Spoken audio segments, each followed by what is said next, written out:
جو چیز غلط ہو اس کو کھل کر غلط کہو، کیونکہ تاریخ ہمیشہ ٹکرانے والوں کی لکھی جاتی ہے، تلوے چاٹنے والوں کی بالکل نہیں۔ کبھی منافقت نہ کرنا اور مخالفت ڈٹ کر کرنا، کیونکہ مخالفت خاندانی دلیر اور جرت مند لوگوں کا کام ہے، اور منافقت بزدل اور بد نسل لوگوں کی صفت ہے۔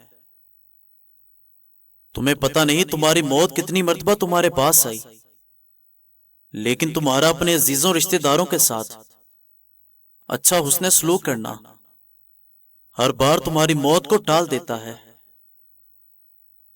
کسی کے ساتھ اتنا ہی کرو جب خود پر آئے تو جھیل سکو۔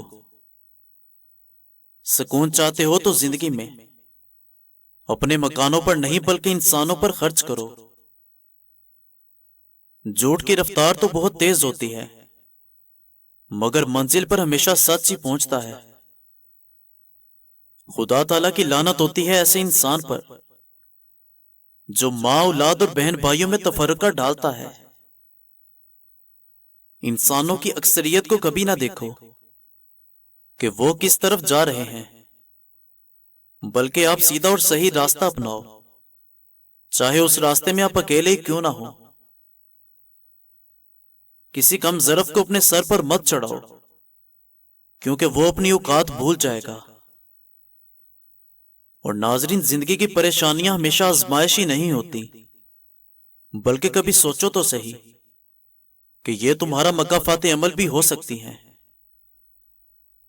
ایک بار بولا گیا جھوٹ تمہاری ساری سچائی پر سوالیہ نشان لگا دیتا ہے۔ غصے سے اور غلط فہمی سے ہی رشتے ٹوٹتے ہیں، ورنہ گلے لگا کر کون کہتا ہے کہ آج سے ہمارا رشتہ ختم۔